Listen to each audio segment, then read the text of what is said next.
Israel, Library of Nations is a history book, and this is an interesting explanation about the Knesset. Since we're about to have a fourth election here in Israel, I thought I'd read this. It's kind of fascinating.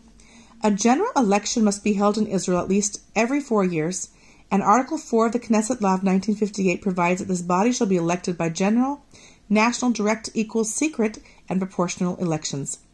The whole of Israel is one constituency, and the electors vote not for individuals, but for a list of candidates presented by each party.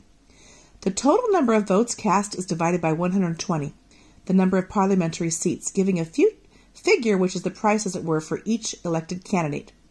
In the 1984 election, for example, the number of votes required to elect one member of the Knesset was 20,733.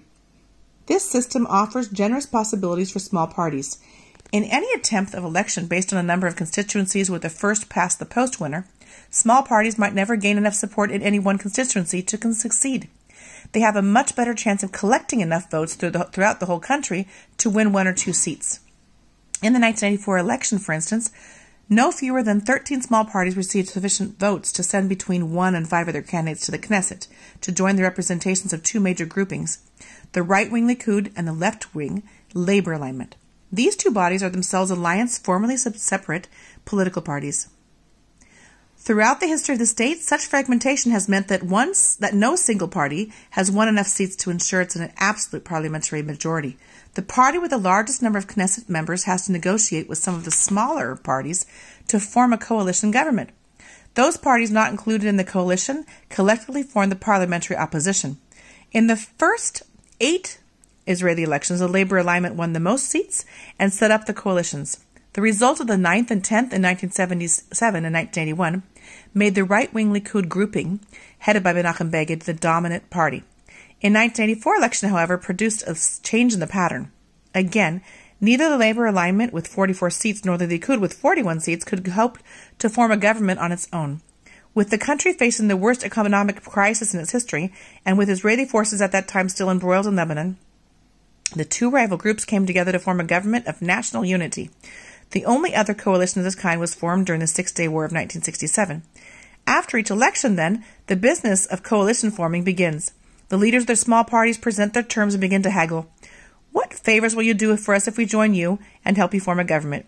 In view of the large parties, the religious parties have always been the most satisfactory of junior allies, not being primarily concerned with the particular field of foreign affairs, defense, and the economy. They have usually been willing to give the coalition leader a virtually free hand on these issues in return for government support for their special religious interests.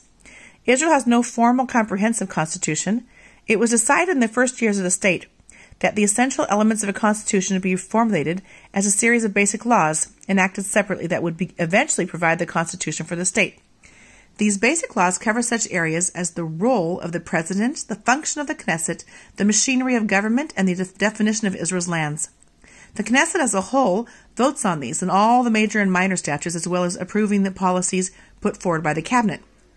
Cabinet ministers, members of the Knesset, drawn from the coalition parties, take responsibility for particular policy portfolios and the government ministries.